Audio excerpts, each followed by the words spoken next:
Télésécurité, épisode spécial, je suis avec Ingrid. Comment vas-tu? Bonjour, écoute, ça va bien. Un peu remise de la semaine qui a été mouvementée. Oui, absolument. Je suis d'accord avec toi. J'ai dormi comme très, très profondément ce matin. Ça l'a fait énormément de bien. Je crois que toi aussi, d'ailleurs. Oui, mais heureusement qu'il n'y a pas d'image et qu'il n'y a que le son. Ouais, pas mal la même chose pour moi aussi. Là. J'ai l'air un peu fripé ce matin. Heure de France, d'ailleurs, le matin. On va faire un retour sur un peu sur notre expérience CyberWeave parce que c'est, en tout cas pour moi, pour moi, c'est une expérience qui s'améliore à chaque année, donc j'en tire davantage de bénéfices de ma connaissance d'écosystème européen, français, d'être en contact. Puis tu es un bon guide pour moi dans cet univers-là. Puis cette année, bref, on parlait beaucoup d'AI, on a vu beaucoup de choses. Et je vais te laisser partir avec ton analogie qui est tout à fait intéressante et qui va nous faire débouler sur plein de sujets. Après, je ne sais pas si c'est une inspiration du fait d'être à Rennes et pas loin de la forêt de Brocéliande et de tout ce qui est contes et légendes bretonnes, mais ou parce que je suis une princesse en tant que femme, enfin voilà, la princesse de la cyber, j'en sais rien. Enfin, pour certains, je suis plutôt un dragon qu'une princesse. C'est tous ceux qui me disent des bêtises, ça a tendance des fois au bout d'un moment à me transformer en dragon, mais je pense que je suis pas la seule de ce côté-là, parce que qu'est-ce qu'on entend comme bêtises? Ouais, je t'ai vu cracher ton feu à quelques reprises à l'European Cyber Week. Là. C'est-à-dire qu'une des thématiques était quand même beaucoup la désinformation. Donc il y avait l'intelligence artificielle, donc c'était cybersécurité et intelligence artificielle, la coopération en fait et l'usage, l'emploi de l'IA dans le domaine de la cybersécu. Et puis, on avait aussi la thématique de la désinformation et de la manipulation. Et on m'a beaucoup parlé de la désinformation, de la manipulation, les Russes, les Chinois. Mais bordel, le marketing. C'est-à-dire, ça, c'était magique parce que la princesse, avec, elle a découvert le monde des licornes, forcément, contes et légendes. Oui. Et en fait, le problème, c'est que c'est vrai que sur le stand, on voyait une licorne annoncée et que quand on arrivait, on voyait plutôt un âne avec une corne et une robe à paillettes parce que c'était pas très élevé sur le niveau. Après, par contre, il y avait des licornes qui savaient pas qu'elles étaient des licornes. Aussi, ouais. Il y avait quelques pépites quand même fort intéressantes. Et finalement, on se rend compte aujourd'hui que dans notre société, tous ceux qui sont en lien avec le monde de la recherche scientifique, finalement, c'est bien cette alliance d'entreprises et des modèles d'entreprises où je fais de la recherche fondamentale dans la tech, je découvre quelque chose, je commercialise une version et je poursuis la recherche. En fait, j'ai mon produit vache à lait qui va être, qui est le fruit déjà de la recherche. C'est bon, ça y est, c'est compris. Mais moi, maintenant, je continue à évoluer parce qu'il faut s'adapter à l'évolution de la société, des besoins, de ces nouveaux besoins qu'on crée aussi avec l'arrivée des technos, mais en bonne intelligence humaine dans le domaine de l'artificiel.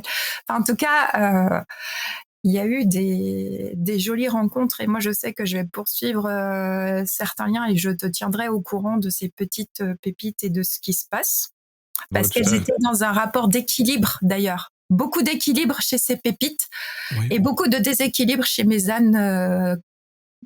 Et puis en plus, la référence immédiate dans laquelle j'ai été vraiment participant avec toi, j'ai vu les kiosques qui n'étaient pas très loin l'un de l'autre. C'est ça qui est tout à fait ironique dans la situation où justement, il y avait un chercheur qui amenait une compréhension intéressante du sujet dans lequel on a pu aller justement à parler, mais qui n'avait aucune capacité à se vendre, à permettre justement de faire émerger sa technologie ou l'état de ses recherches. Quand dans le kiosque, pas très loin, on avait une compagnie qui utilisait essentiellement de l'open source marketé sous du AI souverain et tous ces beaux mots qui sont très, très, très à la recherche sur le territoire français notamment. Donc, de voir ça, mais que dans les faits, c'est juste d'amalgame de solutions open source et quelque peu incomplète en termes de fonctionnalité, puisque si on regarde des modèles modernes de sécurité AI, et cette compagnie-là n'avait aucune maîtrise de ceux-ci, donc n'avait juste été un bon intégrateur de technologie open source à mes yeux. Là.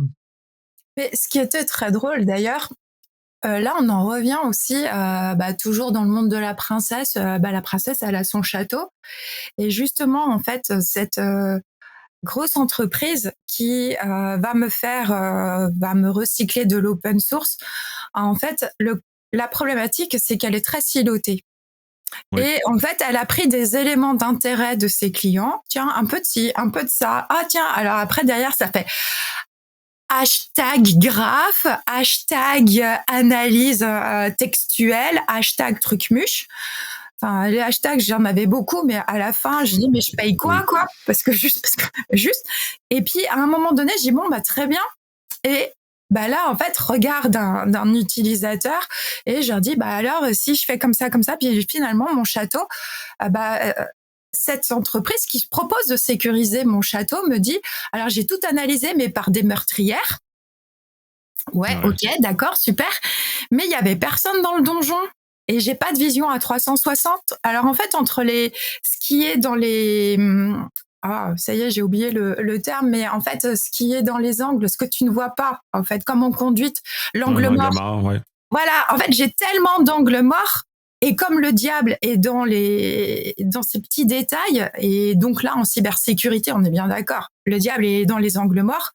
Et en fait, moi, j'avais pas mes preux chevaliers que j'attendais pour protéger mon château fort et mon précieux trésor de princesse. Et donc, j'allais me retrouver quand même très vite envahie parce que ils s'occupent pas des utilisateurs. Ils vont dire c'est de la faute de l'utilisateur. Et je leur dis mais non, vous m'avez pas fait une information et un renseignement ni mise en garde. Donc, comment mon utilisateur va bien utiliser? Donc, malheureusement, moi, j'allais me retrouver avec mes petits habitants et mes petits villageois qui allaient baisser le pont-levis en plus, parce qu'en fait, j'allais avoir un outil de simplification et un agrégat de technologie open source, mais qui allait tellement faciliter potentiellement de la fuite d'informations par des mauvaises utilisations et par un manque de mise en garde. Puis à côté de ça, j'avais mon pauvre chevalier errant chercheur qui ne savait pas que lui, il avait la clé pour protéger mon château. Mais l'analyse globale, la vision globale, il est obligé en tant que chercheur. Un chercheur, pour qu'il puisse produire une connaissance nouvelle, il doit déjà faire une revue de littérature. Et là, en fait, dans sa revue de littérature, il sait où on en est, mais au-delà de l'état du marché. Lui, c'est de l'état des connaissances. Donc lui, il va arriver avec sa solution disruptive. Mais il sait pas à quel point il est disruptif dans ce monde de dragons du marketing. Notamment, puis ce qui m'a un peu étonné, c'est l'absence de connexion entre ces deux univers-là, parce que c'est sûr que l'entreprise conventionnelle est nécessaire, donc amène les capitaux nécessaires à faire émerger, mais ça a été deux solitudes. Ça m'a vraiment surpris qu'il n'y a pas de dialogue vraiment entre les deux, que la compagnie qui fait de l'argent, dans le fond, finance de la recherche, et la recherche vient alimenter la chose pour que ce cycle-là, vertueux, si on veut, en quelque sorte, ou que les profits ramènent dans la recherche et la recherche ramène des profits, donc de continuer. Puis ça a été pour moi complètement absent. Puis l'aberration, c'est que sur deux kiosques, un à côté de l'autre, un avec de la recherche fondamentale, essentielle, puis l'autre avec juste de la reprise d'open source pour faire de l'argent. Et oui, et puis c'est pas le même tarif d'ailleurs. Non. Il vaut mieux payer la recherche fondamentale en fait directement. Peut-être parce qu'on paye pas le marketing et donc en fait c'est pareil. Dès qu'on enlève l'emballage. Mais il paraît qu'avec ce qui se passe pour notre planète, il faut enlever l'emballage. Donc peut-être dans la réorganisation des systèmes et des modèles économiques de la prochaine fois. Peut-être que parce que c'est dur. De nous faire passer pour une licorne, un âne avec une corne et une robe à paillettes, mais sauf que c'était... Enfin voilà. Sinon aussi, on a eu des choses où... alors là, je sais pas. Je sais pas si c'est une histoire homme-femme, mais de la disproportion dans la présentation du produit en me disant, voilà, je te déballe tout ce que je peux faire et je te montre toute ma puissance. Alors... Là, le problème, c'est qu'il m'a fait peur, le pro chevalier qui se présentait. Je fais, ouh, il est un peu dangereux, lui. C'est trop puissant pour moi. Ça va m'exploser entre les doigts. Et est-ce que j'ai besoin de tout ça pour mon petit château? Voilà. Et en fait, à un moment donné, c'est cette manque de compréhension d'un besoin quand quelqu'un se présente, de cette incapacité à pouvoir dire j'ai la puissance d'aller très loin, mais j'ai aussi, enfin voilà, c'est-à-dire que il faudrait qu'il me fasse une Céline Dion. T'as une puissance vocale, mais tu Ouais. sais aussi chanter une berceuse. Enfin, tu chantes pas une berceuse comme de la CDC, quoi. Enfin, si, Non, pour ma nièce, si. Mais ma nièce, si, ça marche bien. Mais elle a été un peu trop au contact de tout. Ouais, c'est d'autres choses, mais en même temps, puis on parlait, c'est l'allocation de ressources aussi. Autant dans ces éléments-là, on va mettre toujours la force maximale tout le temps. Notamment, ben là, on parlait des agents autonomes, c'est un exemple. Il y en a d'autres exemples de cette nature-là où j'ai pas besoin d'avoir 100% tout le temps ou au maximum, mais dans certaines circonstances, certains moments, marketing, c'est la même chose, à peu près dans tout. J'ai pas besoin euh, Mm. euh, d'être intensément surveillé ou intensément convaincu ou autre chose. On peut y aller en gradation, on peut y aller avec les bons moyens. Puis là, je parlais justement d'aspect plus écologique, on enlève l'emballage. C'est de l'allocation de ressources. Justement, d'un point de vue écologique, on ne peut pas allouer de façon infinie des ressources à des choses qui n'apportent pas une valeur réelle au point de vue sécurité, parce on demande là-dedans. Fait que si ma sécurité n'est pas réellement augmentée, ou c'est juste une apparence, ben là, moi, je trouve que c'est un mauvais investissement des ressources ou une illusion de contrôle qu'on se donne dans ce genre de circonstances-là. Parce que comme le thème était la lutte aussi d'influence et tout ça, enfin, très sincèrement, je ne nie pas les stratégies de certains États en lutte d'influence, parce que tous les États en font. Oui. Puis, enfin, mais d'un autre côté, moi, le problème de l'influence du marketing, c'est-à-dire qu'à un moment donné, je vois on se fait voler nos décisions par manque de connaissances et de compétences dans le fonctionnement de la technologie. Et ce que j'apprécie peu, c'est que sur le genre de rencontre comme l'European Cyber Week, je devrais pas avoir du marketing. C'est pas un salon commercial. Et malheureusement, certains stands m'ont fait du commercial, alors qu'en fait, on est plutôt dans du partage de connaissances, de faire un état des lieux de la situation, tant de la menace que des réponses à la menace. Parce que quand on voyait les acteurs, d'ailleurs certains utilisaient le marketing avec beaucoup d'humour, mais pour en créer une connaissance, Oui. donc au profit. Moi, j'ai beaucoup aimé les messages qu'on a pu voir en fait sur certains. Alors, l'ANSSI vient dans l'humour. On a eu aussi donc notre Agence nationale de sécurité des systèmes d'information. On a eu aussi, il y avait cybermalveillance qui était Oui. présent, qui est grosse cote en France de guichet unique pour le citoyen ou pour la petite entreprise pour trouver de l'information et pour juste, tiens, il y a un truc bizarre, est-ce que c'est vraiment une menace? Est-ce que, enfin voilà, pour retrouver un point de contact, pour trouver une réponse à son questionnement et sans culpabiliser. Alors là, qu'est-ce que ça fait du bien? On nous dit pas que c'est de notre faute. Par Voilà. exemple. Et parce que c'est pas de notre faute si on nous a vendu du rêve, c'est juste que le marketeur, il a été bon, mais qu'il a pas compris que c'était disproportionné par rapport à mon besoin. Mais bon, ça, c'est des choses. Mais il y avait aussi une association de DPO, donc de correspondants pour tout ce qui est protection des données personnelles. Et ils avaient fait des petits goodies et notamment l'entreprise avec son ransomware. Et là, le patron qui dit il faut négocier et son adjointe qui lui dit proposons d'autres DRH en échange. J'ai trouvé que c'était assez drôle parce que, enfin voilà, sur les négos, c'est vrai que c'est souvent du côté de la RH avec les Oui. syndicats. Et est-ce qu'un syndicaliste, c'est comme un hacker? Enfin voilà. Mais en tout cas, Il faut pas oublier. Mais c'est très bien cet élément de ramener l'humour. Je trouve ça rafraîchissant parce que on est pris avec des dark patterns, un peu comme tu mentionnes, le côté marketing, la désinformation, la même logique. Désinformation et marketing à certains égards. D'un point de vue massif, comme les grandes les grands GAFAM utilisent, notamment pour Facebook, qui favorise les nouvelles négatives, par exemple, qui sont, à mon avis, des dark patterns, puis on en a plein partout, puis c'est rafraîchissant de voir enfin quelque chose qui ne fait pas appel à la peur pour nous faire comprendre des choses, nous aider puis en retirant la peur de notre réflexion dans ce cas-ci. J'ai plus l'impression qu'on va retenir longtemps ces informations-là, puisqu'ils vont être capables de s'inscrire dans notre esprit, au lieu de juste être sur le défensif puis refuser et repousser cette information-là. C'est ça, c'est un coup que je donne à tout le monde parce que je trouve qu'en sécurité, on fait trop appel à la peur. De toute façon, c'est aussi l'humain et les effets cognitifs.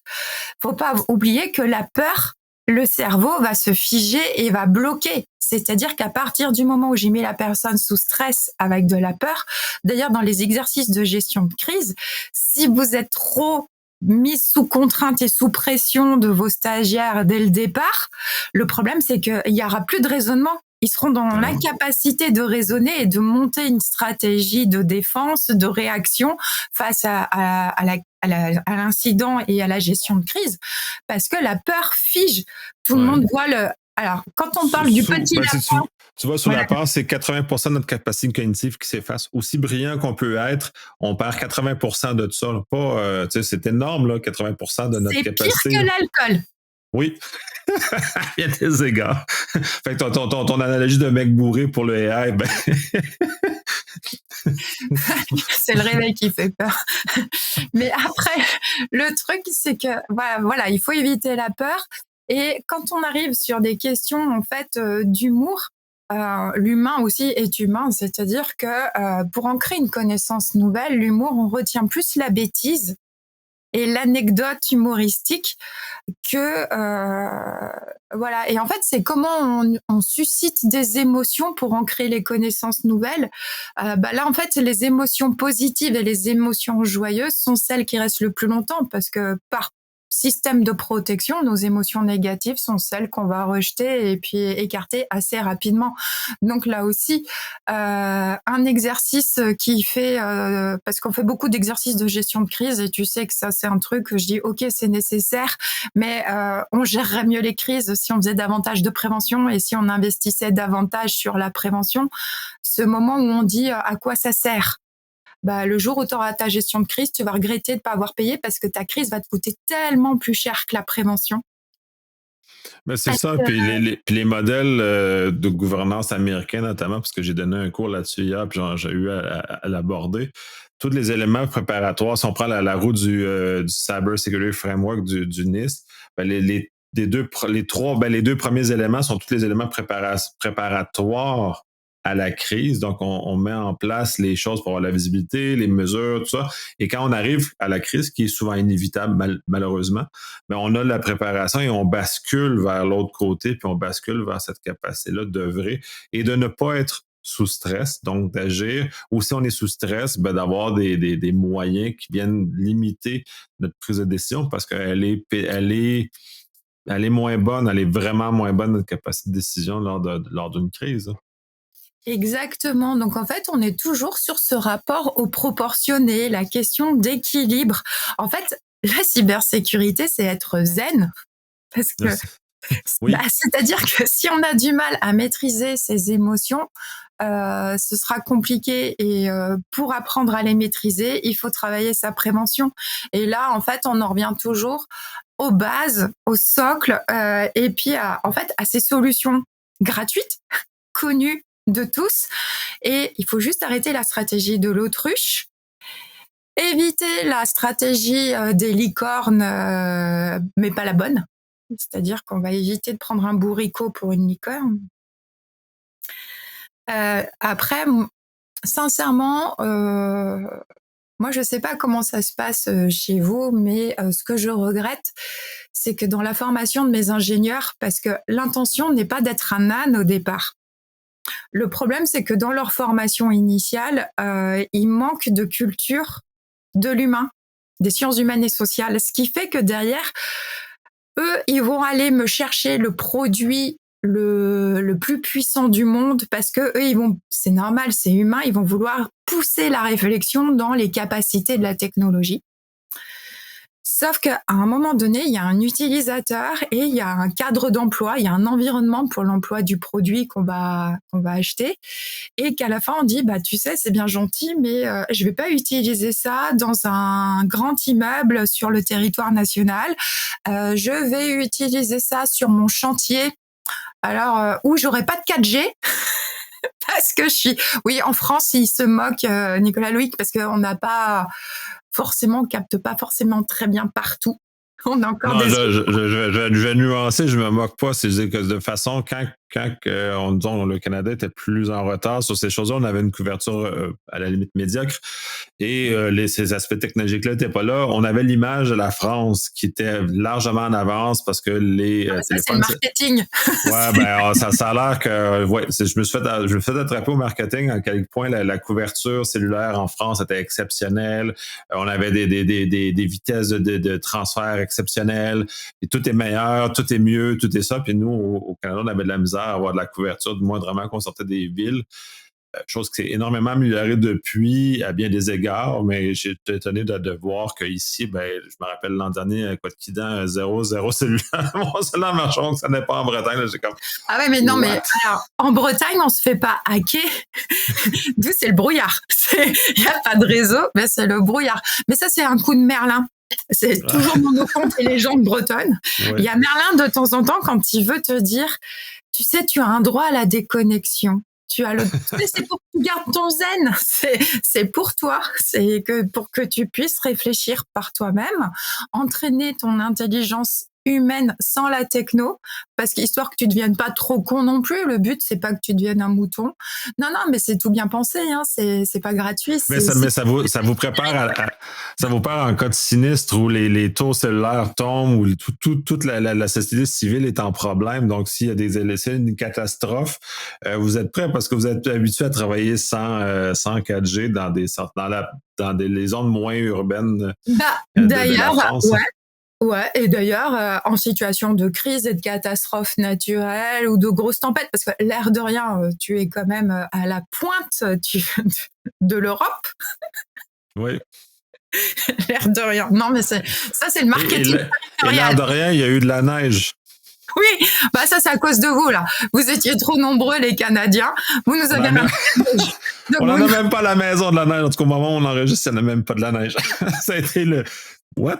Fait que j'ai eu le droit, ma première neige de cette année, je l'ai eu à Rennes. Avec les gros flocons, c'est magnifique, mais je l'ai eu à Rennes. Oui, tu en reparleras à notre collègue breton qui était en kilt tout comme toi. Hein? Oui, qui a vachement apprécié la préparation de la venue de la neige. Ouais, lui, c'est ça, moi, je vis dans le froid, donc je m'habille en conséquence, clairement, pas lui. Ah, mais il n'a pas protégé son précieux. Non, il était petit, son précieux. Il avait un très petit précieux cette soirée-là. Voilà, t'en reviens au problème de proportion et d'équilibre. Voilà, la mesure n'était pas proportionnée à la météo. C'est la différence entre le puriste et le pragmatique. Il a été puriste, donc il est allé au complet. Moi, j'étais un pragmatique, sachant que...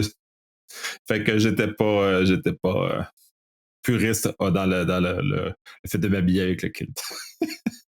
Mais en tout cas, non, mais c'était bien sympathique cette coopération pour les soirées France-Canada. Oui.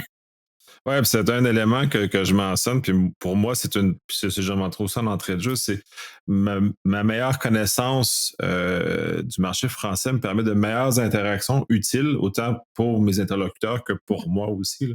C'est très, ça l'augmente, l'état de l'art pour moi augmente de cet échange de connaissances-là avec des personnes très diversifiées, même s'ils sont en kilt et ils ont froid, ont quand même un partage de connaissances intéressant et à savoir que j'ai fait un bon choix de pas porter de façon puriste mon kilt. Et puis pour moi, quand vous venez, vous êtes aussi une bouffée d'oxygène parce que l'approche globale on l'entend beaucoup plus chez vous parce que justement, en fait, vous, de dire que vous faites des analyses de systèmes socio-techniques quand vous parlez de la technologie, parce que le côté de l'humain, de la particularité de l'humain, c'est des choses que vous avez intégrées dans votre réflexion, mais pas en me dire non mais attends, l'humain il est faible, donc en fait je vais mettre une IA pour le remplacer parce qu'il est trop faible et puis qu'il sert à rien. Enfin, toi t'es un humain, toi le concepteur de l'IA, donc t'es bien gentil, donc quelle est l'IA qui va te remplacer? Donc des raisonnements assez court-termistes, mais là on en est encore sur la différence entre la licorne et le bourricot. Oui, notamment. Puis ça, de toute façon, puis pour ceux qui le savent, je t'ai promis quand même des images de licorne qui vont te faire énormément rire. Mais oui, on a un aspect comme ça, puis on l'a quand même. J'avais eu, on me l'a cité il n'y a pas longtemps, des anomalies quand même sur notre territoire, le firewall humain, puis toutes ces notions-là de vouloir transformer et de pas outiller l'humain ou l'aider à grandir. On est toujours dans une conception technique de résoudre le problème de l'humain. Mais l'humain, déjà là, n'est pas un problème parce que les technologies sont faites pour servir l'humain et pas l'inverse. Donc, déjà là, d'évacuer l'humain de la réflexion, c'est un peu ce que tu mentionnes, puis d'avoir visité des écoles d'ingénierie en 2021, j'avais ce constat-là qui était, sont très dans des silos techniques qui empêchent la réflexion plus globale et qui met les choses aux bons endroits. Là. En tout cas, à Bah, mes yeux. Là. moi, la clé, ce serait qu'on arrive à obtenir dans notre enseignement supérieur, mais parce qu'on essaye de mettre une acculturation dès les petites écoles. Donc, il faut voir avec les futures générations ce que ça va donner. De cette culture du numérique dès les premières classes. Mais là, aujourd'hui, j'ai quand même des personnes qui arrivent en emploi donc au niveau des entreprises, donc chez mes prestataires, tant d'un côté utilisateurs qui viennent plutôt d'une culture sciences humaines et sociales et comprennent rien aux sciences de l'ingénieur, donc ils comprennent rien au fonctionnement des technologies, donc derrière, comme les marketeurs ne leur expliquent pas comment fonctionne la technologie, mais ils leur disent trop comment ça va Mais les marketeurs ne à leur connaissent pas. place. Mais les marketeurs ne connaissent pas plus la technologie Oui. de façon générale. Ils sont là, ils font juste répéter leur. Oui, en fait, on ne sait pas qui sont les moutons, mais en fait, ils me font une fabrique à moutons que je trouve assez détestable parce que c'est pas ma philosophie. Et puis de l'autre côté, j'ai mes sciences de l'ingénieur qui, eux, veulent aller toujours à toujours plus. Oui, mais j'ai pas besoin du plus. Et en plus, c'est pas adapté à moi. Et en fait, après, pareil, donc je commence à parler d'ergonomie. Et alors là, c'est le drame parce qu'ils viennent me dire que le petit bouton à l'écran qui était bleu marine, il va passer kaki. Et là, c'est de l'ergonomie pour eux. Je fais, mais non, mais attends, non, ça, moi, c'est du graphisme, c'est de la customisation, c'est bien gentil, mais c'est pas ce que je t'ai demandé quand je parlais d'ergonomie. C'est-à-dire que je te demande d'intégrer, en fait, de pas me créer un sur-risque à l'utilisation, voilà, dans mon activité. Mhm. À un moment donné, si le médecin il met trop de temps pour accéder à une information, et qu'en plus ça l'agace, c'est pas bon pour le patient, quoi. Mais c'est bon pour personne. Puis de toute façon, moi, mon approche à l'ergonomie, au UX ou peu importe comment on veut le nommer, c'est faut pas que j'ai besoin de réfléchir pour utiliser un système et à la meilleure utilisation du dit système. Moi, j'ai l'exemple sur les routes parce que je déteste les routes au Québec en général, sont à la plupart du temps mal organisées. Donc, il n'y a pas quelqu'un qui a pensé à la conduite naturelle, comment les gens vont naturellement conduire leur véhicule. Ils ont fait des anomalies de changement parce que de point de vue ingénierie, ça faisait du sens, mais de point de vue personne qui est sur la route, ça n'a fait aucun sens. Des fois, il y a des déviations qui, pour moi, sont complètement absurdes. Et ça me choque à chaque fois parce que je dois réfléchir pour respecter les règles qui sont non naturelles dans le contexte, qui ne sont pas sur comment on devrait faire. Donc, ça, c'est des choses qui sont pourtant élémentaires, mais c'est demande des ingénieurs qui ont réfléchi à des systèmes qui fonctionnent pas. Fait donc, c'est dans Bah, ce genre de choses. d'ailleurs, en reverse engineering de l'incident, des fois, c'est des choses où tu dis, ouah, tu sais qui a conçu le truc.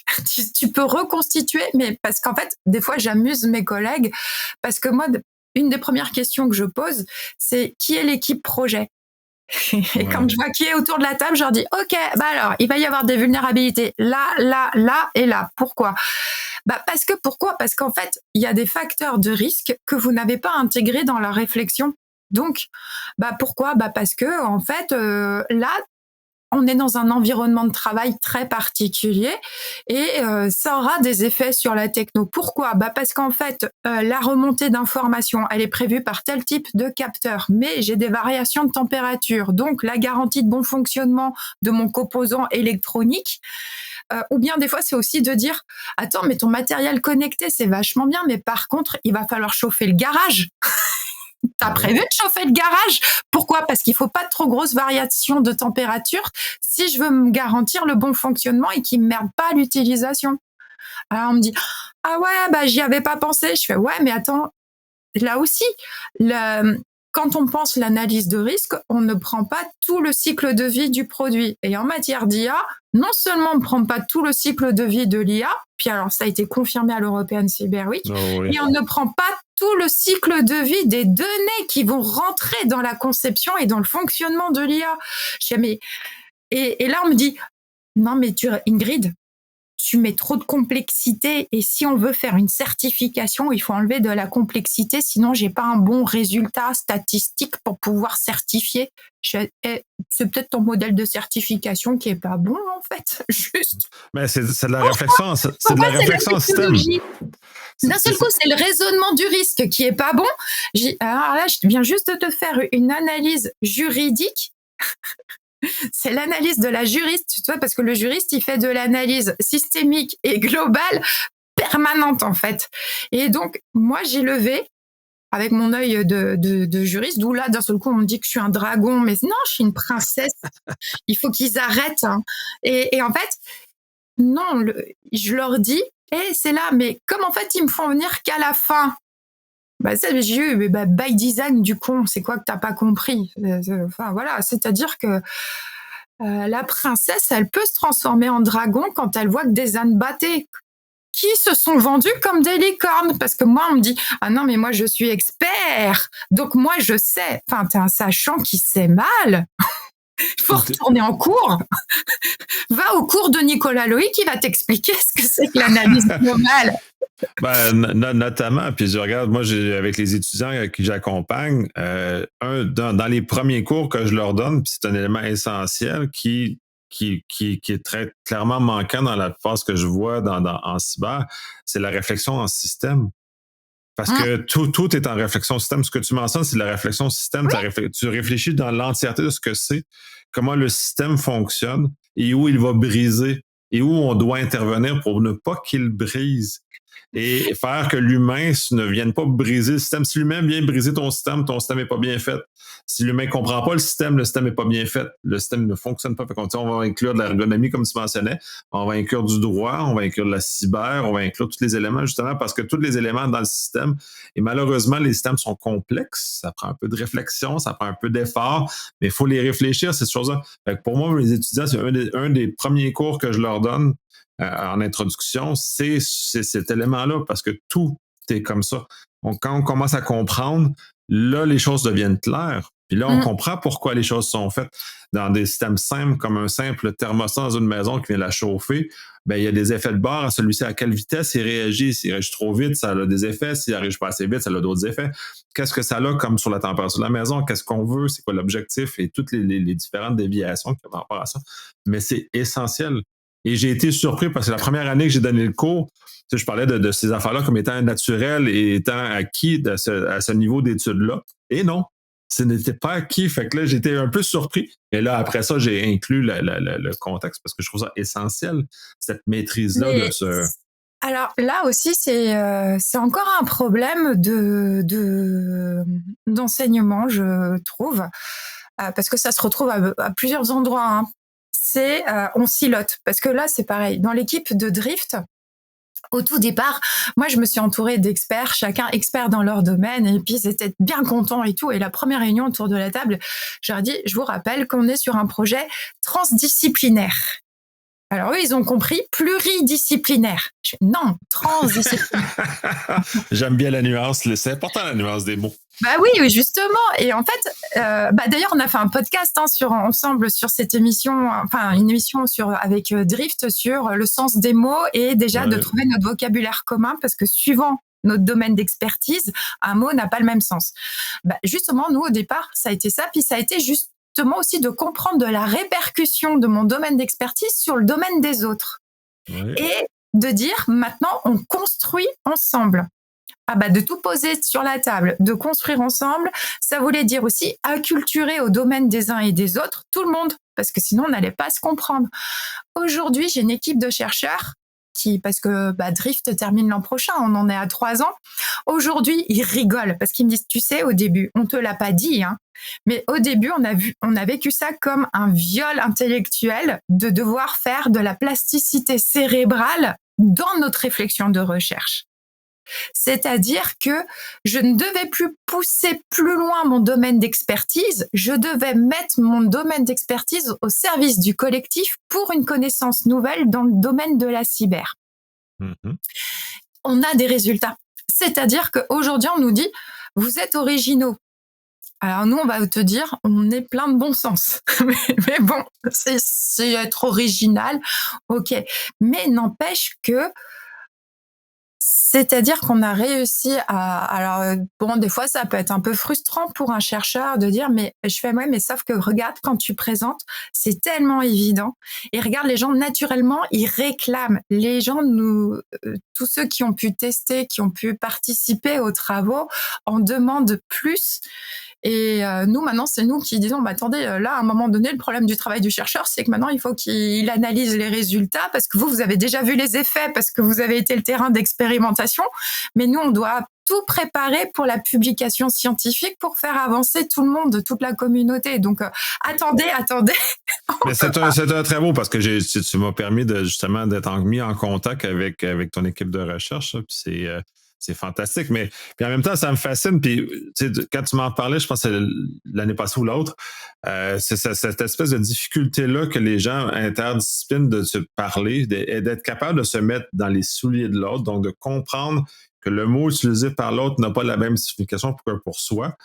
J'ai le même problème dans un même domaine entre deux entités, deux sociétés différentes, on n'a pas les mêmes vocabulaires. Puis je parle d'entendre mes sociétés, je parle pas le Québec et la France, je parle deux entreprises ou deux organisations vont avoir dans le même domaine, vont avoir des vocabulaires différents qui ne sont pas compatibles et c'est très difficile de communiquer. Puis c'est moi ma plus grande déception des contacts avec autres, qu'on n'est pas capable, la plupart des gens ne sont pas capables de se mettre puis de dire OK, on parle pas de la même chose et d'admettre rapidement puis de vouloir, et avec une volonté de vouloir convenir d'un terrain commun qui nous permet de communiquer efficacement.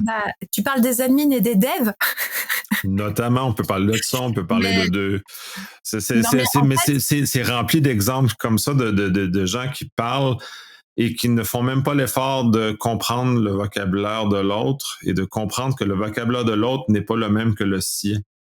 Mais tu as rencontré notre chef, notre coordinateur, notre Merlin l'Enchanteur. Et en fait, c'est quelqu'un qui sait en fait comprendre le chercheur avec ses difficultés, son environnement, les contraintes de l'enseignement supérieur, de la recherche, qui sait comprendre l'humain, mais il n'en oublie pas le résultat. Et donc, en fait, c'est un très bon meneur d'hommes. Et j'avoue qu'il a la confiance de tout le monde et il sait doser. Il a ce rapport au proportionné. Il a ce rapport à l'équilibre et au global. Et en plus, il a une curiosité, c'est-à-dire que même en tant que coordinateur d'un programme scientifique, si un doctorant lui dit est-ce que vous pourriez relire, j'aimerais, il relit, il fait ses petites corrections et puis c'est vrai que le bénéfice de son expérience est une vraie plus-value pour l'équipe et il participe aussi à cette ambiance. Cette bonne ambiance au sein de l'équipe parce que des fois d'être la directrice scientifique tu passes pour la méchante mais lui voyons là, tu craches ton feu. Ouais, mais sauf qu'il va venir appuyer parce qu'il va rappeler qu'il y a des délais à tenir, que à un moment donné c'est bien gentil, mais non, oui, écoute, tu viens d'avoir une idée nouvelle, mais on n'a plus le temps, on n'a plus le temps. Puis c'est surtout hors du cadre. Ouais, c'est ça, C'est-à-dire c'est les contraintes amènent l'innovation. S'il n'y a pas de contraintes, on fait juste errer dans un champ libre et on avance. Les innovations, c'est exactement. vraiment les contraintes. C'est comme dans l'art. Pas de contraintes, il y a pas d'art. Pas de contraintes, il n'y a pas Ah, là, d'innovation. tu vas plaire à notre partenaire l'INSIAM d'Aix-en-Provence qui fait partie de Drift parce que justement, la contrainte, une opportunité d'innovation. Ben C'est pour oui, ça que la contrainte en cybersécu, quand on parle de la contrainte, non, mais des fois, c'est parce que déjà, il y a disproportion de la mesure parce qu'on m'a fait une surspécification, hashtag marketing tout pourri, sans s'adapter, sans comprendre l'environnement, sans comprendre les utilisateurs. Et je te le redis toujours, et ça, c'est mon leitmotiv, c'est l'utilisateur final. Lui, il est dans l'erreur humaine. La faute, elle est organisationnelle oui, parce que l'utilisateur final, il fait avec les moyens qu'on lui a donnés et avec la formation qu'il a eue. Donc, si absolument. maintenant vous n'êtes pas content de ce qu'il a fait, bah, vous regardez d'abord et vous balayez devant votre porte. Et combien de fois aussi j'ai des concepteurs qui me vendent du rêve en me disant c'est de la faute de l'utilisateur. Alors, parce qu'il y en a qui rebondissent, ils me disent ouais, c'est l'utilisateur. J'ai dit non, c'est pas l'utilisateur. Alors après, il me dit bon, c'est vous qui les formez mal. Oui, enfin, c'est toi qui m'as mal expliqué ton produit aussi à un moment donné. Ouais. Toi, c'est Moi, ta je suis responsabilité. tellement désaccord avec ce genre de choses-là, de dire, de repousser ça. Moi, si je suis pas capable, si j'ai besoin de formation pour utiliser le produit, on a un problème. À moins que ce soit vraiment quelque chose de très spécifique, en usage normal et régulier, je ne devrais pas avoir besoin de formation pour faire de choses. C'est pour ça que j'ai énormément discuté avec ces nations-là, c'est parce que on ne réfléchit pas que l'utilisateur est présent. Donc, on se fout de son existence. Et clairement, plus je vieillis, plus je deviens bougon par rapport à ce genre, je deviens grognon par rapport à ces éléments-là. Quand je commence à achaler du non intuitif des choses qui se passent, que les choses sont contre l'intuition. Et l'intuition au sens global, société, là, je ne parle pas de moi individuellement, mais globalement, puis je regarde partout, il y a tellement de choses dans ma vie courante qui sont non intuitives, et pas, je ne parle pas juste de moi, parce que les gens vont pouvoir rire qu'effectivement, je ne suis pas nécessairement intuitif partout, vrai, mais je regarde de façon plus globale et la plupart des gens tombent dans les mêmes panneaux, dans les mêmes pièges, dans les mêmes erreurs parce que le système est littéralement mal fait. Non, mais tu as des intuitions parce que tu as un Cro-Magnon exercé. Ouais, ben oui. Tu as réveillé tes capteurs parce qu'en fait, faut pas oublier que l'intuition, il y a peu de parts d'inné. C'est quand même lié à l'apprentissage et aux expériences. Mais Ouais. regarde, on en parlait. On Ça, en c'est parlait. j'ai été flabbergasté quand tu m'as dit que l'intuition c'était appris. Là, j'ai comme quand c'est ça, il y a 2 ans, je pense que là, je vais comme on peut entraîner notre intuition. Là, j'ai comme été Bien complètement, sûr. j'ai Ah été bah, renversé. ça Ça m'a c'est. renversé, Alors, mais j'ai adoré ça parce que depuis que je sais qu'on est capable d'entraîner l'intuition, ben, je mets beaucoup d'énergie pour entraîner mon parce que intuition.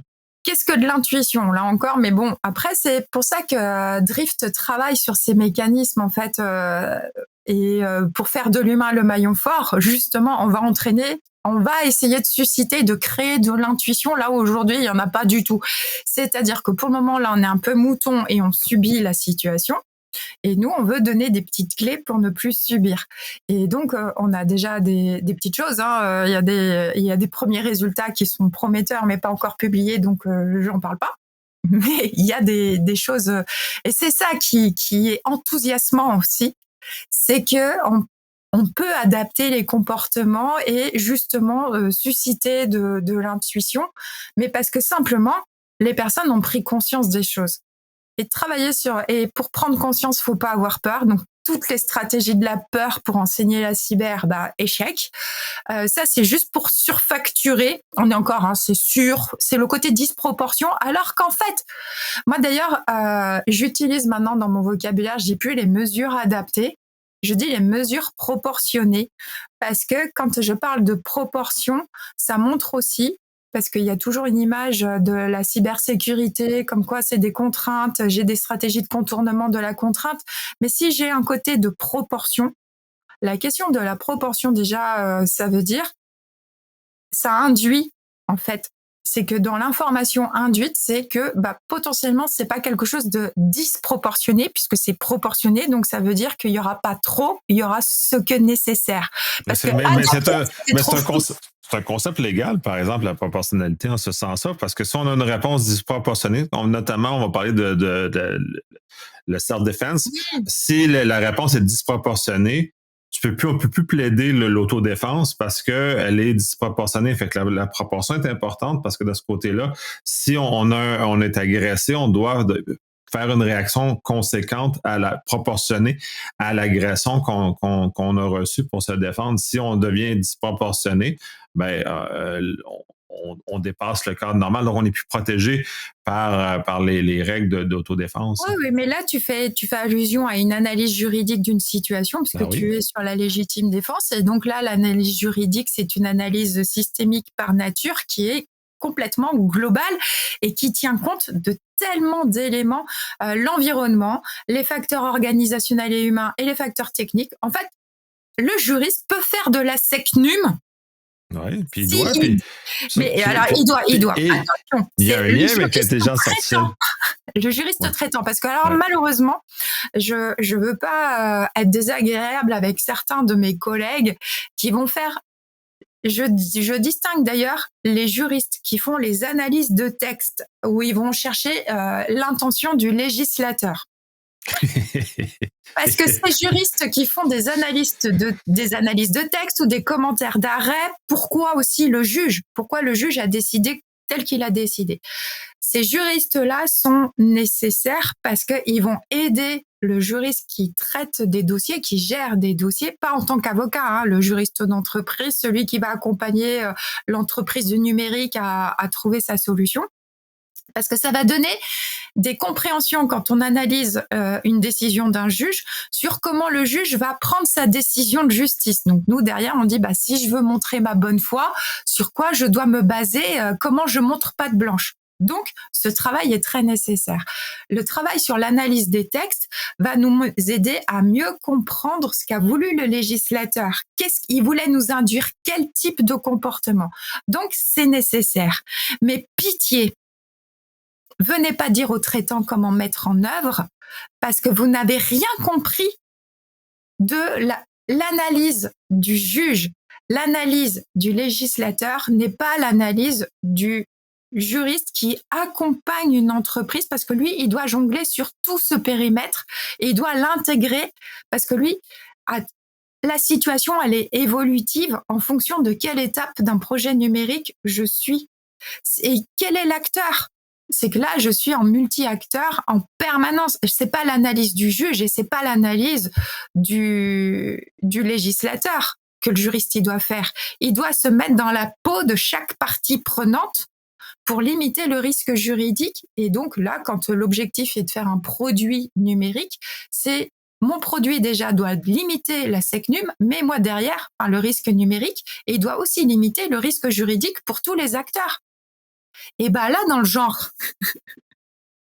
plein de personnalités à gérer. Après, c'est pour ça que moi, on me dit que je suis prévisible. Alors, tout dépend quel rôle j'ai et quelle casquette j'ai aujourd'hui. Je suis chercheur, je suis traitante, je fais quoi? Ça, c'est tout le drame de ma vie. C'est que même moi, je peux arriver à me perdre, mais en tout cas...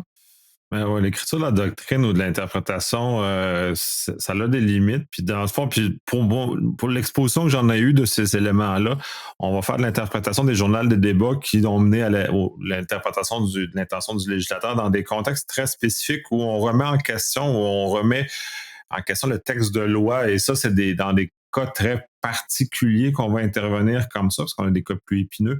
Mais dans le quotidien, c'est plutôt rare qu'on va aller jusqu'à aller voir le journal des débats pour comprendre l'intention du législateur si celle-ci ne transcende pas le texte, qui parfois, dans certains textes, ne transcende pas facilement le texte, étant donné que les lois ont été écrites à des moments peut-être un peu plus stressants. On parlait de stress et d'incidents. Donc, dans ces cas-là, si le législateur est stressé, effectivement, il peut y arriver des situations que c'est plus complexe de comprendre son intention réelle. Mais oui, effectivement, dans ce genre de choses-là. Mais je reviens sur la proportionnalité parce que c'est là, au niveau de l'intelligence artificielle, c'est d'autant plus important parce que ça devient difficile de qualifier la proportionnalité des réponses et de l'utilisation du AI par rapport à ce genre de choses-là. Et c'est pour ça que le volet légal est intéressant parce que la réponse, puis on parle beaucoup, là, il y a beaucoup au moment qu'on enregistre de débats sur les armes automatiques, notamment avec du AI ou l'appui des militaires avec du AI. Et là, on embarque dans des zones de proportionnalité très importantes et très complexes. Et j'ai pas l'impression qu'on a un début de réponse ou un début de choses par rapport à ça, parce que ça devient complexe, parce que le AI n'est pas capable de comprendre la notion de Oui, proportionnalité à ce stade-ci. bah, c'est-à-dire que c'est bien là aussi où la question de l'autonomie, elle est aussi liée à la culture du pays. Parce que quand tu veux aborder les enjeux militaires, là, il faut voir la vision stratégique du chef militaire. C'est-à-dire quel est l'art militaire, l'art de la guerre par le pays concerné. Parce que quand tu regardes la stratégie militaire de la Chine, de la Russie, de l'Ukraine, de la France, de l'Allemagne, des États-Unis, du Canada, finalement, il y a autant de stratégies que d'États. Et en même temps, il y a aussi la personnalité du chef militaire qui va mettre un petit peu sa patte et tout. Et donc finalement, quand on a conscience de l'impact de l'usage qui va être fait sur la manière de concevoir la technologie, c'est des choses où naturellement on va dire le système qui est fait pour tel pays ne va pas correspondre à tel autre pays.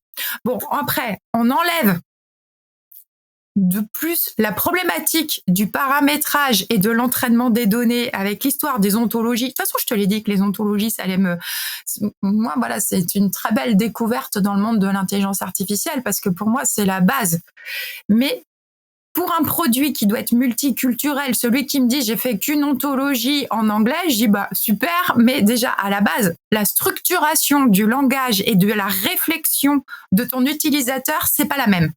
Donc, il va y avoir un bug dans la coopération humaine de ta techno, parce que ça veut dire que tu vas devoir à un moment donné tenir compte de cela si tu veux une relation optimale, quel que soit le pays. À la base, si ça existait, il y aurait plus de conflits, mon gars. Il y aurait plus de guerre dans le Notamment, ouais. monde. Donc, en fait, c'est utopiste de penser que c'est possible. Et il y a qu'à voir nos villes connectées. Les villes sont pour moi vraiment le reflet des usages de chaque culture, de comment on voit la techno dans chaque culture, parce que la ville connectée chinoise, elle est qu'en Chine. Ouais.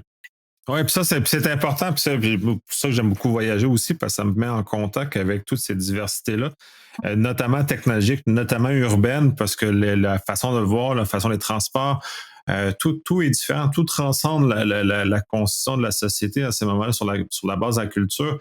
Et les gens sont souvent étonnés à quel point les différences peuvent être énormes. Puis je le répète souvent, la culture entre le Québec et la France est énorme, le clivage est énorme, même si on parle la même langue. La culture, on n'est pas dans le même état de culture. Les Québécois n'est plus habitués. Les Français, quand ils arrivent au Québec, sont un peu étonnés à quel point la culture n'est pas la même. Et le premier contact, quand ils sont pas bien préparés, est généralement désastreux. J'en ai connu beaucoup de Français qui ont eu un rejet du Québec parce que ils s'attendaient à autre chose, soit une vision très idéalisée, ou en tout cas, à la limite, c'est comme une France mais paisible. Mais non, le Québec n'est pas une France paisible. Le Québec est autre chose. C'est même à la limite, comme on dit dans un très vieux film québécois, on est des francophones, des Nord-Américains qui parlent français. C'est ça qu'on est. Oui, oui, mais là encore, ça veut dire aussi que le français, il faut pas qu'il arrive en conquérant et en je suis maître du monde, tu vois. Mais bon, là, on a un chef d'État qui va pas nous aider sur ce côté-là. Mais après, c'est aussi ce côté d'accepter de s'ouvrir et de recevoir la différence de l'autre et d'interagir. Parce que si on dit non, mais écoute, ta différence, elle est trop différente, passe ta route, on va pas s'entendre. Parce que ça, c'est tout à fait possible, même entre nationaux. Hein. C'est ce que j'appelle la gestion du con. Donc, je suis ton con, donc tu me fous la paix. T'es mon con, donc je te. Oui, ça va, là. Voilà. Ça, c'est qu'on faut. Mais après, pour moi, le côté culture, mais encore plus avec les IA génératives, c'est encore beaucoup plus fort parce que il va y avoir que des prompts de merde et des réponses de merde et puis des résultats qui vont pas être hyper satisfaisants ou des hallucinations. Après, je vais pas reprocher aux IA d'avoir des hallucinations parce que je peux t'assurer que des fois, moi-même, j'en ai sur certains sujets. Ce Mais qui c'est le fait que mon fondement, expert, hein. c'est le fondement même de notre esprit. Fait qu'on a de la difficulté, c'est l'incapacité à faire la distinction. Est-ce que on entraîne la machine à être un humain, puis ensuite on est étonné que la machine fasse comme les humains puis invente des choses. Fait que là, maintenant, faut peut-être Ah, mais arrêter de. c'était très drôle. L'autre jour, on parlait d'IA avec avec un industriel et tout, et quand il me dit je fais de l'aide à la décision, je fais très bien. De l'aide à la décision stratégique ou de l'aide à la décision opérationnelle? Alors il me dit c'est-à-dire. Je fais ah ok d'accord. Donc vous voyez pas la nature dans la différence de la décision, et donc il me dit je fais non, mais si c'est stratégique dans la prise de décision, il y a des enjeux à prendre qui vont induire la décision humaine qui va être prise. Mais si vous en avez pas conscience déjà vous au départ, je suis mal barrée pour que le produit me plaise. Et donc parce que je fais les conséquences, parce que les facteurs d'une décision opérationnelle et les facteurs pour la prise de décision d'une décision stratégique ne sont pas les mêmes, parce que les enjeux juridiques déjà sont pas les mêmes et les questions de responsabilité ne sont pas les mêmes. Donc je fais, mais déjà là, tu viens de me créer un risque juridique sérieux. Et là, la personne, déjà de ça, elle en a pas conscience. Alors après, elle va me dire, c'est à toi de me modéliser ton processus décisionnel. Allez, vas-y. Mais quand est-ce que tu m'as expliqué qu'il y avait une nuance entre une décision stratégique et une décision opérationnelle pour que je puisse, moi, insister sur les bons éléments pour que tu puisses me faire un travail propre, puisque déjà, naturellement, tu n'as pas cette information, ce qui est déjà pour moi que t'es pas si expert que ça. Donc, on va aller à une expérience confirmée et pas experte. Et c'est pas la même tarification parce que d'un seul coup, il y a besoin de plus de contribution de ton client. Parce que je vais devoir t'éduquer. Exactement. Et en fait, à un moment donné, quand on commence à me dire et tout, puis je fais, attendez, là, il y a une disproportion dans la relation. C'est-à-dire que vous êtes le professionnel du numérique. Moi, je suis le client. Donc, là, si moi je dois travailler autant pour avoir votre produit, là, c'est que vous êtes junior. Parce que je dois vous guider, je dois vous tenir la main. Et en fait, la modélisation, c'est moi qui l'a fait. C'est pas parce que toi, tu me l'as traduit en langage informatique, c'est que tu es en train. Et donc, là, le gars, je commence à lui dire, eh bien, tu viens de modéliser mon savoir-faire. Mon savoir-faire, il est à moi, il est protégé. Et donc, tu peux plus vendre sans mon accord. Ah bah oui. C'est pas parce que tu me l'as modélisé en langage informatique et que voilà, c'est que c'est mon savoir-faire. Il y a un truc qui s'appelle la propriété intellectuelle, monsieur. Mm-hmm. Et là, il est là, alors là, ils disent que je suis un dragon. Mais non, je suis une princesse. Ouais, mais c'est parce que tu t'es vendu licorne, mais tu es un âne avec une corne et une robe avec paillettes, quoi. Sauf que moi, je suis pas aveugle. Je ne suis pas. Notamment, mais c'est ton rôle de juriste dans ces éléments-là. Puis c'est pour ça que j'aime beaucoup les éléments de croisement des compétences, parce que on est obligé d'œuvrer dans ça. Puis j'aime ça, cette démonstration. J'ai un cas récent où on m'a livré une analyse, ou en tout cas une analyse de sécurité. Puis je reçois ça, puis je regarde le document, puis je le retourne, je dis, moi, je peux rien faire avec ça. Ça me donne. Il n'y a pas de piste de décision, il n'y a rien. Tu fais juste m'énoncer des exigences. Oui, mais c'est bien, mais toi, ton travail de spécialiste, c'est de prendre ces exigences-là, les mettre en adéquation avec la demande qu'on a faite, parce que la demande émane de mon côté. On a fait une demande, puis tu vas prendre les exigences. Ben non, tu me réponds, tu me donnes une solution ou quelque chose que je ne veux pas analyser à ta place. Mais ça m'énerve. Ça m'énerve. Mais tu vois, là aussi, pour en revenir aux problématiques du marketing, c'est qu'à un moment donné, j'ai je devais conseiller quelqu'un qui me dit, bon, allez, vas-y, tu viens. Et donc, il y avait des investisseurs. Donc, il y avait des clients, des investisseurs et plusieurs entreprises devant nous. Et moi, on me dit, je veux que tu fasses partie du comité d'évaluation. Très bien, pas de souci, j'arrive. Et donc là, j'ai une entreprise qui me présente là aussi quelque chose. Il y avait beaucoup. Alors d'ailleurs, je leur ai dit cash. Enfin, nous, on était là pour évaluer. On n'était pas sur un salon. C'était voilà. Je leur dis non, mais on enlève les éléments marketing. On parle vrai. Là, vous avez que des traitants qui doivent prendre qui doivent conseiller des décideurs là. Donc, allons-y, parlons vrai. Répondez aux questions. Là, je découvre que vous avez numérisé mon papier. il y a rien. Il y a rien dans votre outil. C'est une coquille, en fait. C'est une enveloppe. Et là, ils me disent, oui, c'est à vous d'intégrer vos autres SI dans les cases vides que vous avez créées. OK. Donc, en fait, à part me créer un environnement avec des cases vides qu'il faut que je remplisse pour qu'après j'ai un résultat. Donc je fais OK. Donc en fait, vous me demandez à moi de remplir vos coquilles vides. Super. Et là, il y a un investisseur qui était là et puis il dit, c'est quoi cette boîte? Bah là, c'est pour vous montrer que ça prend pas plus de place que ça. Oui, alors l'impact environnemental, c'est pas ça. Mais bon, OK, d'accord. Donc OK, ça tient. Alors, par contre, sur un plan d'ergonomie dans la pièce et de la place que ça prend sur un serveur, bah en fait là, vous voyez, on peut être en parfaite autonomie. Vous pouvez nous emmener un peu partout. Ou en même temps, je voyage pas beaucoup, donc bon, si tu veux. Puis j'avais pas trop envie de mettre mon serveur dans ma valise avec les problèmes SNCF que tu connais. Oui. Oui. Voilà. Donc là, je leur dis OK, d'accord. Et puis là, en fait, l'investisseur qui dit ouais, et en fait, j'ai bien compris. Donc là, il faut que la coquille, elle est vide, il faut que je la remplisse. Et je frotte sur la boîte, il y a le génie qui sort et qui me remplit la coquille. J'étais morte de rire parce que là, en fait, l'investisseur, il venait de les condamner.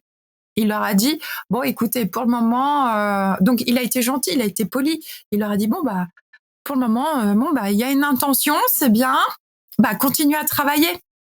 Parce que là, il n'y a rien. C'est-à-dire qu'il dit, je ne sais pas sur quoi investir. Et quand ils disent, on prépare une levée de fonds, bah, continue à préparer, mais surtout, montre un produit. Là, tu montres rien. Tu m'as montré des paillettes, tu m'as montré une intention de créer une intelligence artificielle et des capacités à, mais ce que tu me proposes, j'ai pas besoin de lire 15 fois un document, il suffit, j'aurais besoin de lire qu'une fois parce que je vais avoir une aide à la lecture. Ouais, mais ça, à terme, ça va me rendre technico-dépendant et ça va faire de moi un mouton. Notamment. Là. Donc ça ne m'intéresse pas, moi, en soi, sur le côté de la coopération humain-machine, humain-IA. On en parle de cette savoir-faire sans, gagner du temps avec, savoir-faire sans, mais je connais mon humain. Si à force, c'est trop bien. Enfin, c'est-à-dire que quel type d'outil, quel type d'usage. Ouais, ben ça c'est l'effet de barre, puis ça, c'est l'autre côté. Puis avec le AI, notamment, on l'aborde peu, malheureusement, sur le fait que les gens vont devenir paresseux. Ouais. Puis ça devient dangereux. Puis tu parlais de technodépendance, c'est un peu dans cette perspective-là. Puis c'est l'oubli que le cerveau humain est constitué pour être le plus paresseux possible, parce qu'on est vraiment biologiquement constitué comme ça, dépenser le moins de ressources possible pour avoir le meilleur résultat possible. Ça, c'est C'est pour ça que l'optimisation. t'aimes bien mes formations pour les feignants. Notamment. Mais on est conscient comme ça. Biologiquement, c'est comme ça. On veut réduire le maximum l'énergie pour avoir le meilleur rendement. Biologiquement, on est vraiment programmé comme ça. Donc, dès lors, le cerveau, dès qu'on lui donne la capacité de ne pas fonctionner, il va ne pas fonctionner. Donc, si on commence à mettre ce genre de système-là en place, justement, pour alléger l'aspect cognitif humain, correct, ça me va. Mais dans la mesure où ça ne vient pas rendre l'humain paresseux, mais de façon dangereuse. L'exemple qui est typé normalement, c'est en médecine ou en imagerie médicale, où les radiologues vont être remplacés essentiellement par du AI ou vont être aidés par du AI. Le problème, c'est que le radiologue va arrêter de faire son vrai travail, de contrôler la machine. Il va juste présumer que la machine a tout le temps raison. Donc, il ne joue pas son rôle de double contrôle sur la machine, puis donc de présumer que la machine a tout le temps raison. Ce qui est avec du AI, c'est complètement faux, on n'a pas d'hallucination.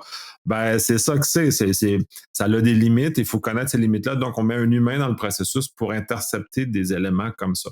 Mais l'humain est paresseux, donc l'humain, puis on le voit avec le AI depuis que ChatGPT est sorti, à quel point les humains sont paresseux, et donc tu sors du contenu, donc de la cochonnerie essentiellement.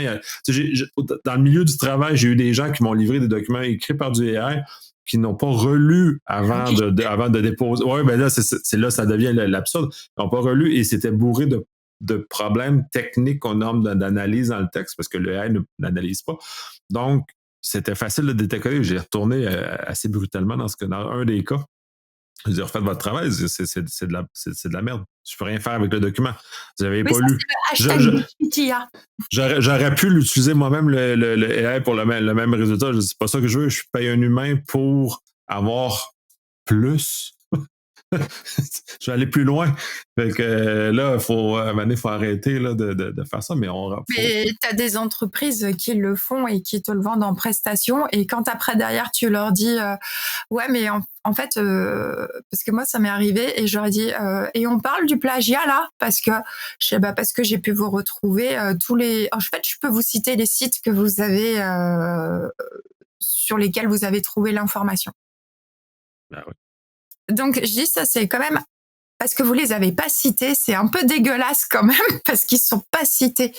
Parce que normalement une source elle se cite quand on Ouais. reprend des éléments d'autres personnes et en plus il y avait des incohérences et des redondances parce que justement il n'y a pas de raisonnement dans les IA Ben génératives non. et on nous dit ouais non mais en fait parce qu'il y en a qui vont utiliser ce type-là d'outils, mais avec leur documentation interne et les ressources internes qu'ils ont validées comme étant des ressources fiables. Donc ils vont me dire c'est pas du tout Internet, donc ça reste quelque chose de fiable. Ouais, très bien. Mais le problème, c'est que tu sources pas et que même si c'est une ressource fiable, parce que oui, j'ai identifié que c'était issu du site de l'Agence du numérique en santé. Ça, j'ai identifié que c'était le tel site et tout. Je fais, mais sauf que comme je suis un acteur de cet écosystème, dis-toi bien que je l'ai lu avant. Et que donc, quand on me sort une synthèse à ce prix-là, en me disant que c'est son travail personnel, bah, je deviens un dragon, j'avoue. Parce que, en fait, je fais, un montant de combien vous me demandez? Waouh! Je fais, OK, le rapport, il faisait bien 100 pages, mais vous l'avez fait en 5 minutes. Ouais, non, Et je dis, après, vous pouvez être fier de vous, il n'y a pas de problème. Mais je fais, mais moi, ça, c'est ce qu'un étudiant aurait pu me faire. ben oui. Très sincèrement. Donc, quelle est la plus-value? Dans ce cas, je prends un stagiaire, ça me coûte tellement moins cher. Et en plus, il m'en fera plusieurs rapports de 100 pages avec votre méthodo. Ouais, mais à la limite, c'est ça, ça revient. Je vais payer moi-même le AI. Tant qu'à ça, je veux me le payer, puis je ne paierai pas un prix de fou pour une analyse inexistante. Quand je paye un humain, c'est parce que je veux une analyse. Justement, je vais aller plus loin, je veux être ébloui parce que le AI, sinon, ça va faire le boulot. C'est suffisant. Ouais, apparemment, là, il y a aussi des chercheurs qui jouent dans la communauté scientifique. Il y en a aussi qui utilisent ces procédés et c'est bien regrettable parce que à un moment donné, moi, je suis un piou-piou dans le monde de la recherche, mais sur des sujets autant sociétaux que ceux que nous abordons ensemble et que tu abordes Ouais. dans le cadre de Polysécure, en fait, pour moi, il ne faut pas laisser les machines et les outils définir les connaissances qu'on doit avoir. Ben non. C'est bien à un moment donné, on parle d'une évolution sociétale. C'est bien aux humains de décider quelle société ils veulent et comment on analyse l'information. C'est bien une histoire d'humain parce qu'on parle de notre société et c'est pas les Oui. machines qui doivent nous dire comment faire. Non, puis ça, je suis entièrement d'accord. Puis il y a deux aspects à ça, parce que ce matin, je lisais un blog d'une annonce faite par une compagnie, et le blog était clairement écrit par une machine. Puis il y a des stigmates qu'on repère maintenant, parce que c'est stérile.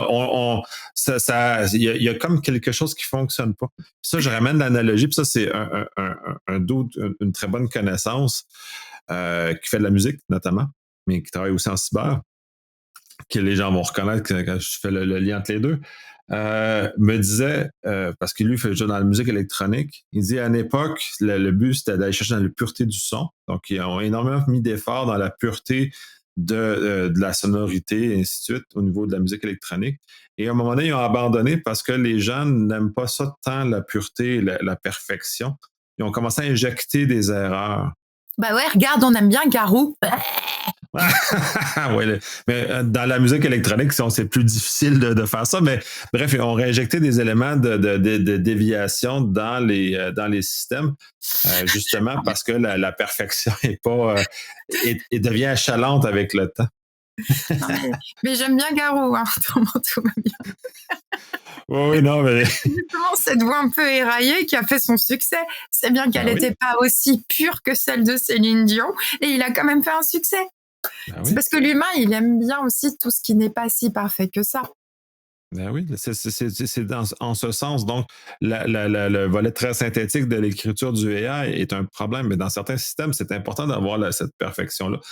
Mais là, on parle plus d'algorithmie que de AI, mais ça encore, ça, c'est une question de sémantique. Là. Mm. C'est pas tout le monde qui est d'accord avec les mêmes choses. Il y avait une présentation sur du Wargame qui parlait de AI comme ça se faisait dans les années 50. Ben non, c'est de l'algorithmie. Tant qu'à ça, c'est du AI ou du machine learning, c'est de l'algorithmie automatique. C'est-à-dire qu'on a construit une algorithmie complexe, mais ça demeure de l'algorithmie quand même dans l'absolu. Et du AI, quand c'est programmé correctement, puis ça, c'est des choses que les gens connaissent peu, va toujours donner le même résultat. La même question va toujours donner le même résultat. Ça, c'est la façon de base que ça fonctionne. Le réel, c'est qu'on ne fait pas ça, c'est qu'on met du aléatoire dedans, justement parce qu'on n'aime pas ça quand c'est parfait. Mais on rajoute du aléatoire dans les modèles plus grand public. Et de ceux-ci, même si on met 2 fois la même requête, on va obtenir 2 réponses différentes. Qui est la façon, parce que les gens n'aiment pas le chose, mais ça l'injecte de l'hallucination, ça l'injecte des problèmes, ça l'injecte un panel de choses qu'on ne maîtrise pas. Donc, on est encore qu'un jouet surpuissant dans lequel on ne maîtrise pas. Ça fait 1h10 qu'on parle. Je pense qu'on va arrêter là. On a touché à énormément de sujets. Il y a d'autres sujets qu'on va aborder, notamment sur des publications d'articles qui s'en viennent, qui vont être très intéressants.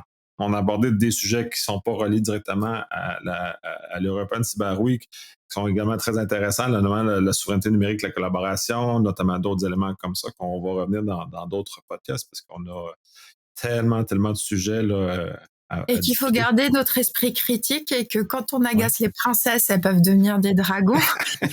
C'est dangereux, une princesse. Et que, justement, il faut garder son esprit critique pour pas croire que tout le monde est une licorne, parce qu'il y a quand même un sacré lot d'Anne Batté dans l'histoire. Énormément. Merci. Merci.